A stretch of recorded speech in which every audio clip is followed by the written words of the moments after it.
जय हिंद। स्वागत है एक बार फिर से आपका ज्योग्राफी की क्लास में, जो कि एनसीईआरटी बेस्ड ये ज्योग्राफी की क्लास चल रही है लगातार। इस सीरीज में मैं ले रहा हूँ क्लास 6 से लेकर 12 तक की वो सारे इंपॉर्टेंट पार्ट ज्योग्राफी के, जो कि आपके एग्जाम्स के लिए बहुत ही ज़्यादा इंपॉर्टेंट। तो आप सभी विद्यार्थी जो कि सिविल सर्विसेज की तैयारी कर रहे हो या फिर अन्य जो कि ज्योग्राफी से रिलेटेड एग्जाम हो, उन सभी के लिए बहुत ही ज़्यादा महत्वपूर्ण है।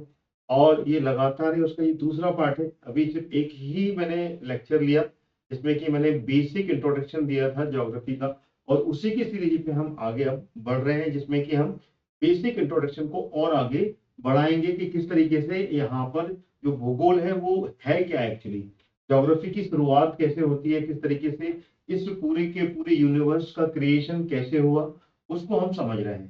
तो पिछली लास्ट क्लासेस में हमने क्या क्या समझ लिया था वो हम यहाँ पर चर्चा भी करेंगे, साथ ही साथ में आगे का भी हम एक एक करके सारे टॉपिक यहाँ पर आज की क्लास में कौन कौन से लेने हैं वो भी हम यहाँ पर देखने पड़ेंगे।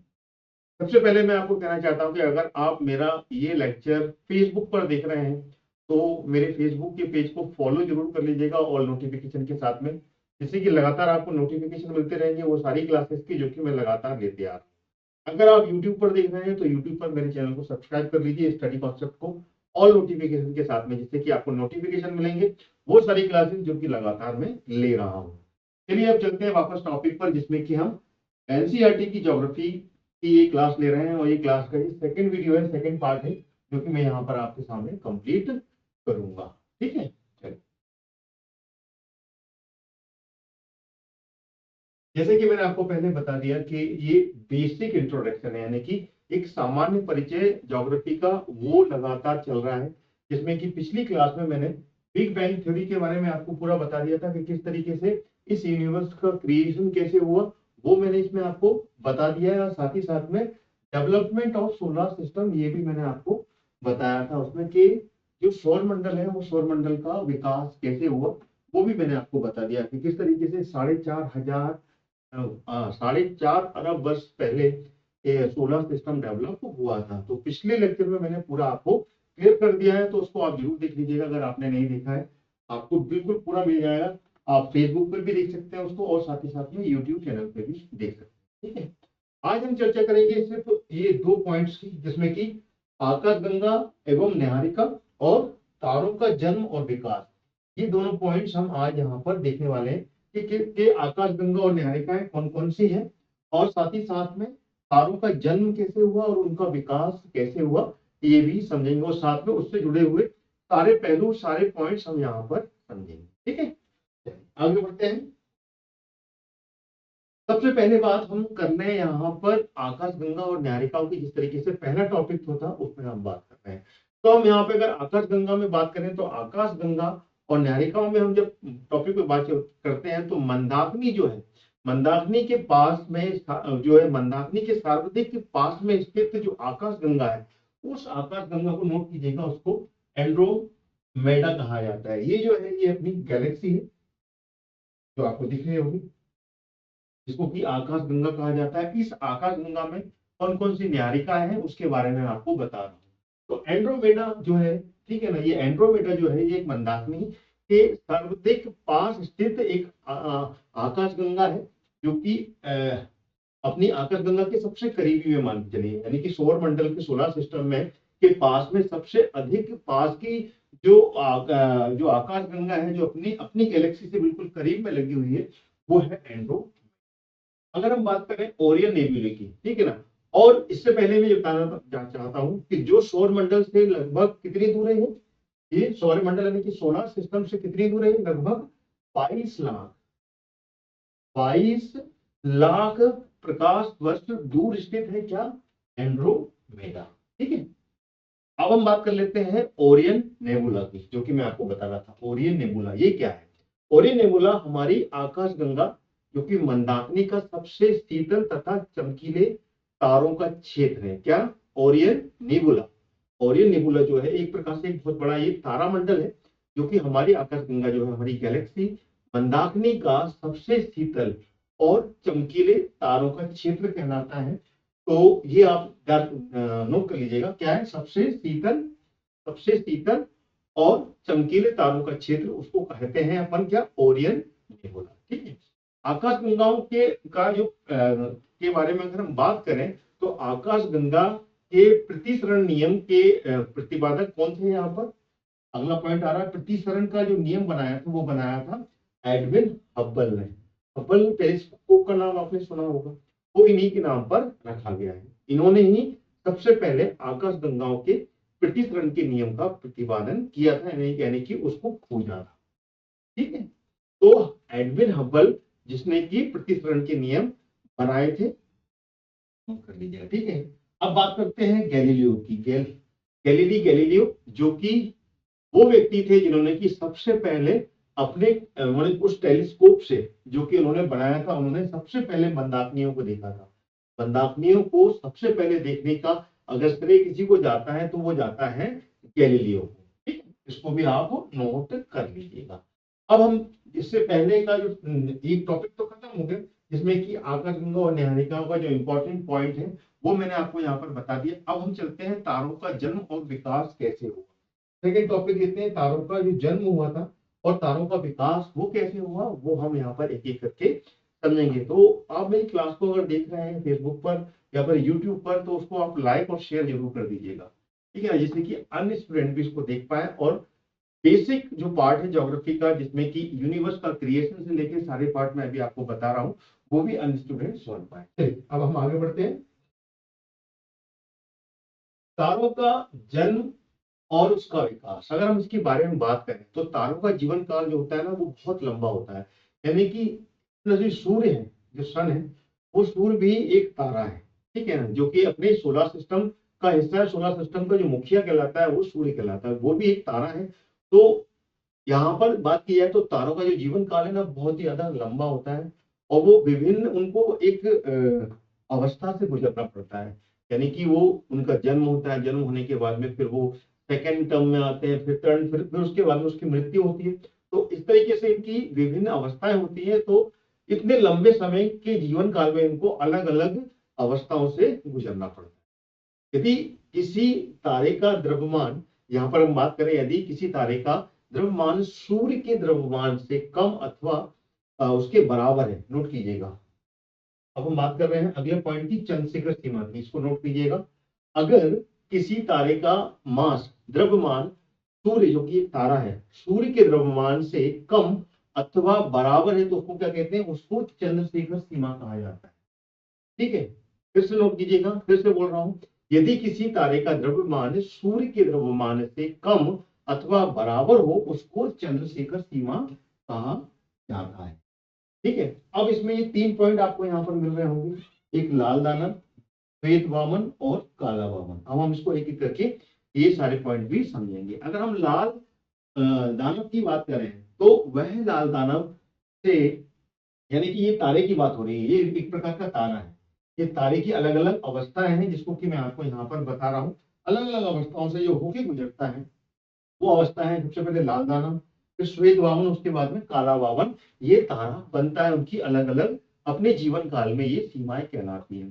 तो यहाँ पर अगर लाल दानव से बात करें तो लाल दानव से श्वेत वामन की ओर जाता है। सबसे पहले लाल दानव बनता है, उसके बाद में श्वेत वामन बनता है और आखिर में ये काला वामन बन जाता है। यानी कि सबसे पहले ये लाल दानव से होकर श्वेत वामन और अंततः ये काला वामन में परिवर्तित हो जाता है। क्या?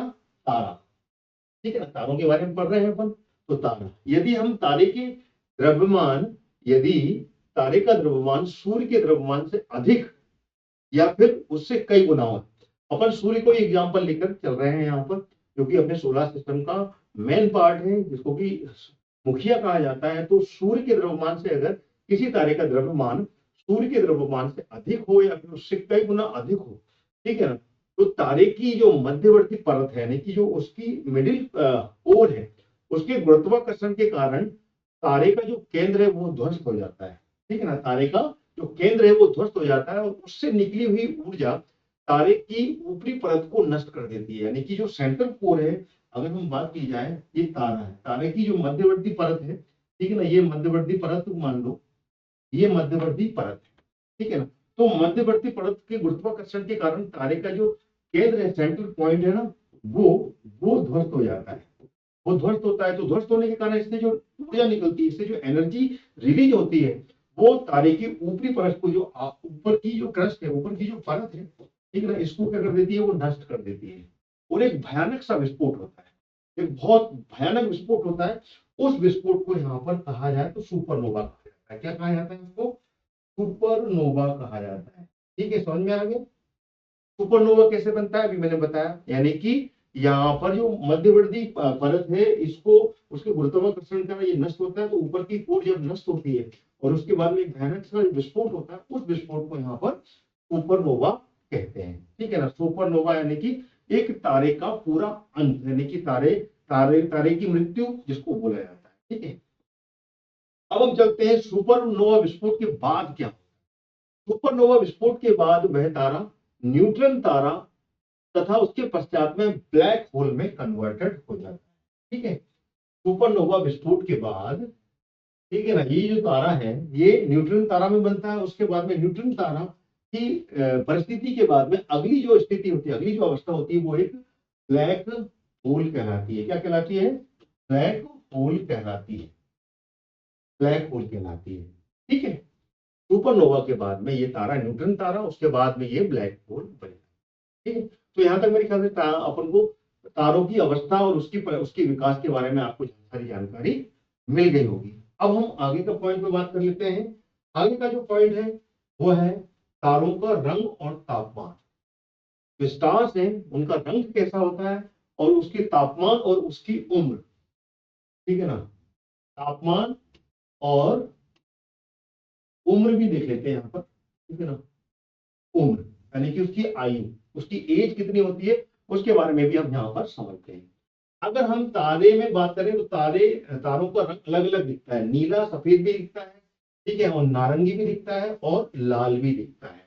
अगर तारे का रंग उसके मतलब तारे का रंग क्या होता है, उसके तापमान से ज्ञात किया जाता है। उसका जो टेम्परेचर है उससे उसका रंग जो है उसका कैलकुलेशन किया जा सकता है। तो तारे द्वारा जो ऊष्मा मुक्त मतलब मुक्त जो ऊष्मा निकलती है, जो एनर्जी होती है, जो एनर्जी रिलीज करते हैं, उसके बेसिस पर उसकी उम्र ज्ञात होती है। यानी कि सीधी सी बात है, तारे में जितने ज्यादा टेम्परेचर होता है उस टेम्परेचर की बेसिस पर उसका रंग मालूम पड़ता है। और साथ ही साथ में अगर उसकी उम्र की बात की जाए तारे की, तो तारे द्वारा जितनी एनर्जी रिलीज करते हैं उसके बेसिस पर उसकी उम्र यानी कि उसकी लाइफ का कैलकुलेशन किया जाता है। ठीक है, ये क्लियर हो गया। अब जैसे कि यहाँ पर नीला और सफेद रंग दिख रहा है, तो नीला और सफेद रंग यानी कि अगर इस तरीके के रंग आपको स्काई पर दिखते हैं, आसमान में दिखते हैं, तो वो एक प्रकार से युवा तारा यानी कि या फिर उसको आद्य तारा यानी कि पूरे की तरीके से यंग स्टार के रूप में, यानी कि अभी अभी उसका जन्म हुआ है और अभी अभी वो बना है, वो तारा कहलाता है युवा तारा या फिर आद्य तारा। ठीक है ना, बिल्कुल युवा। और उसके बाद में अगर किसी तारे का रंग नारंगी दिख रहा है, तो नारंगी का मतलब है वो यहाँ पर युवा से आगे की अवस्था में जा चुका है और वो प्रौढ़ तारा यानी कि वयस्क तारा यानी कि पूरी तरीके से एक एडल्ट तारे के रूप में वो यहाँ पर कन्वर्ट हो चुका है, नारंगी तारा। ठीक है, नारंगी। इसके बाद में अगर लाल तारा दिख रहा है जो कि रेडिश तरीके का दिख रहा है आपको स्काई में, तो समझ लो कि वो बूढ़ा हो चुका है और वो अपनी एंड पर चल रहा है, यानी कि उसकी मृत्यु के कगार पर पहुंच चुका है। वो कभी भी विस्फोट हो सकता है जो कि एक सुपरनोवा विस्फोट में कन्वर्ट हो जाएगा। ठीक है, अंततः मतलब कि इसके बाद में विस्फोट के बाद में इस तारे की क्या हो जाती है, मृत्यु हो जाती है। और जब मृत्यु हो जाती है तो मृत्यु के बाद में उसको कृष्ण वीवर कहा जाता है। ठीक है ना, मृत्यु के बाद में, ठीक है, जब उसकी मृत्यु हो जाती है तो मृत्यु के बाद में उसको क्या कहा जाता है, उसको कृष्ण वीवर कहा जाता है। ठीक है, आगे यहां तक क्लियर हो गया होगा मेरे ख्याल से पॉइंट आपको कि किस तरीके से तारे का विकास हुआ है ना, तारे का रंग, तारे के तापमान और तारे की उम्र के बारे में मैंने आपको बताया कि उम्र के आधार पर ही उम्र का कैलकुलेशन कैसे किया जाता है और तापमान के आधार पर किस तरीके से इसका कलर से उसको युवा, युवा के बाद में प्रौढ़ तारा और वृद्ध तारा यानी कि एडल्ट स्टार, उसके बाद में फिर यहाँ पर वृद्ध स्टार यानी कि पूरी तरीके से बूढ़े तारे के रूप में कैसे कन्वर्ट होता है और कौन सा कलर होता है। ठीक है, अब हम अगला जो पॉइंट है वो देखेंगे, तो वो है चंद्रशेखर सीमा। ठीक है, अगर हम चंद्रशेखर सीमा की बात करें तो चंद्रशेखर सीमा बहुत ही इंपॉर्टेंट पॉइंट है, एक इंपॉर्टेंट पार्ट है एग्जाम में। ठीक है ना, जो कि एनसीईआरटी क्लास 6 के विद्यार्थी हैं 7th के, उसमें ही चंद्रशेखर सीमा जरूर पूछी जाती है। चंद्रशेखर सीमा के बारे में आप जरूर पढ़ लीजिएगा, एनसीईआरटी के विद्यार्थियों के लिए बहुत ही इंपॉर्टेंट है। ठीक है, चंद्रशेखर सीमा, ठीक है ना। इसको चंद्रशेखर सीमा क्यों कहा जाता है? ऐसे चंद्रशेखर जो कि भारतीय मूल के, ठीक है ना, क्या थे, अमेरिकी जो खगोलीय भौतिकविद, यानी कि यहाँ पर बोलते हैं एस्ट्रोनॉमिकल या फिर फिजिशियन थे, जो भौतिकविद थे, वो उनका नाम है चंद्रशेखर। तो उन्हीं के नाम पर इसको चंद्रशेखर सीमा कहा जाता है, क्योंकि उन्हीं ने जो अन्य एक अमेरिकी वैज्ञानिक थे, उनके साथ में मिलकर इसकी खोज की थी और साथ में मिलकर ये रिसर्च किया था, और उसके बाद में इसका नाम चंद्रशेखर सीमा, ठीक है। अब हम इसको समझेंगे ये चंद्रशेखर सीमा है क्या, ठीक है। यानी कि चंद्रशेखर ने, जिन्होंने कि यहाँ पे श्वेत वामन तारों की जीवन की अवस्था के बारे में सिद्धांत प्रतिपादित, यानी कि सिद्धांत जो थ्योरी है, वो थ्योरी यहाँ पर रिलीज की थी। इसके बारे में, श्वेत वामन तारों की जीवन की अवस्था के बारे में एक थ्योरी रिलीज की थी। और इसके अनुसार अगर बात की जाए तो 1.44 1.44 जो मास होता है, 1.44 मास, यानी कि जो सौर द्रव्यमान है, 1.44 सौर द्रव्यमान ही श्वेत वामन की द्रव्यमान की ऊपरी सीमा कहलाती है, ठीक है ना। श्वेत वामन की जो ऊपरी सीमा है ना, उसके श्वेत वामन की द्रव्यमान की, वो कहलाती है कितनी, 1.44 मास से ऊपर की सीमा, ठीक है ना।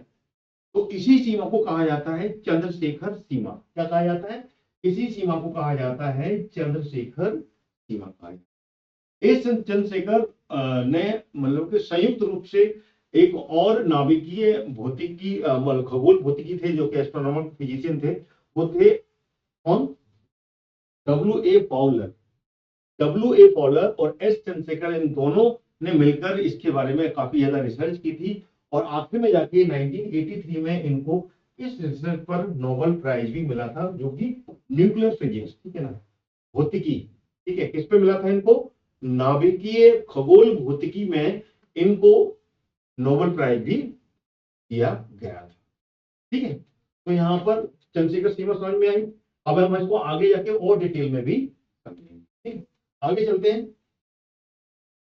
न्यूट्रॉन तारा, न्यूट्रॉन तारा क्या होता है ये समझना जरूरी है। न्यूट्रॉन तारा मैंने आपको शुरू में बताया था सुपरनोवा विस्फोट के बारे में। तो सुपरनोवा विस्फोट से बचा हुआ जो केंद्रीय भाग है, सुपरनोवा विस्फोट हुआ, फूटने के बाद में उसका जो सेंट्रल का पॉइंट का जो भाग बच गया तारे का जो केंद्र का हिस्सा, यानी कि ये एक क्रस्ट, दूसरा क्रस्ट और सेंट्रल क्रस्ट, ठीक है ना। इसके ये गुरुत्वाकर्षण के कारण ये परत टूट जाती है, और इसकी एनर्जी बाहर रिलीज होती है, तो ये फूट जाता है, तो ये सुपरनोवा विस्फोट में कहलाता है। लेकिन ये सेंट्रल पॉइंट ना, ये बच जाता है, ठीक है ना। जब ये बच जाता है तो केंद्रीय भाग, जो सुपरनोवा विस्फोट से बचे हुए केंद्रीय भाग, जो कि अत्यधिक घनत्व वाला होता है, यानी कि उसमें जो मास होता है, तो जो डेंसिटी होती है वो बहुत ज्यादा अधिक होती है, जिस कारण से अब यहाँ से क्या होता है, यहाँ से न्यूट्रॉन तारे का निर्माण होता है, जिसको कि न्यूट्रॉन तारा या फिर पल्सर भी कहा जाता है। क्या ये जो सेंट्रल पॉइंट है ये बच जाता है, और यहीं से न्यूट्रॉन तारे का निर्माण होता है, जिस कारण से यहाँ पर न्यूट्रॉन तारे का निर्माण होता है। और अधिक गति से चक्कर लगाने वाले, अधिक गति से, एक पॉइंट नोट कीजिएगा, अधिक गति से चक्कर लगाने वाले न्यूट्रॉनों से बने तारों को, यानी कि जो न्यूट्रॉन है वो बहुत ही ज्यादा तेज फास्ट रोटेशन में अगर मूव कर रहे हैं, इनसे चक्कर लगाने वाले जो तारे होते हैं, ठीक है ना, चक्कर लगाने वाले न्यूट्रॉन से जो तारे बने होते हैं, उनको ही न्यूट्रॉन तारा कहा जाता है। बहुत ही फास्ट जो न्यूट्रॉन रोटेट होते हैं, ठीक है ना, उनसे जो तारे बनते हैं, उन्हीं को न्यूट्रॉन तारा कहा जाता है, ठीक है। तो न्यूट्रॉन तारे के सभी अंश न्यूट्रॉन के रूप में संगठित होते हैं, यानी कि जो न्यूट्रॉन तारे हैं उसके जो छोटे छोटे पार्ट होते हैं, जो पार्टिकल्स होते हैं, वो न्यूट्रॉन के रूप में ही एक साथ संगठित रहते हैं, ठीक है ना। और यह तीव्र रेडियो तरंगें उत्सर्जित करते हैं, यानी कि जो एक साथ पार्टिकल जब संगठित रहेंगे, तो यहाँ से जो रेडियो वेव्स है ना, वो बहुत ज्यादा रिलीज होती है, जब रिलीज होती है, ठीक है ना। तो इसी कारण से इसको क्या कहा जाता है, न्यूट्रॉन तारा या फिर पल्सर, ठीक है। ये क्लियर हो गया। आगे का पॉइंट क्या है, कृष्ण वीवर, उसके बाद में चलेंगे अपन ब्लैक होल पर। कृष्ण वीवर क्या है, मैंने आपको कृष्ण वीवर के बारे में भी थोड़ा बीच में बताया था। कृष्ण वीवर अंतरिक्ष में स्थित एक ऐसा स्थान है जहाँ पे कि गुरुत्वाकर्षण इतना अधिक होता है कि प्रकाश का परावर्तन या किसी वस्तु का वहां से कोई क्या होता है, वो वहां से पलायन यानी कि वहां से बाहर नहीं निकल सकती, वहां से इधर उधर नहीं हट सकती, उसको बोलते हैं कृष्ण वीवर। क्या, यहाँ पे कि गुरुत्वाकर्षण इतना अधिक होता है कि वहां से प्रकाश भी रिफ्लेक्ट नहीं हो सकता, यानी कि प्रकाश का परावर्तन नहीं होता है। प्रकाश अगर उसके अंदर चला गया, ठीक है ना, किसी होल के अंदर में अगर प्रकाश यहाँ से एंटर कर गया तो वो वापस रिफ्लेक्ट नहीं आता, वापस परावर्तन उसका नहीं होता है। या फिर ये कह सकते हैं कि किसी वस्तु का अगर उसमें कोई वस्तु एंटर कर जाती है तो वो उसका पलायन यानी कि वो वापस नहीं लौट सकती है, उसको कहा जाता है कृष्ण विवर। और अच्छे समझते हैं, इसे दूरबीन से नहीं देखा जा सकता, यानी कि जो कृष्ण विवर का जो पॉइंट है ना, we can not watch by the दूरबीन, ठीक है ना, दूरबीन से हम इसको नहीं देख सकते।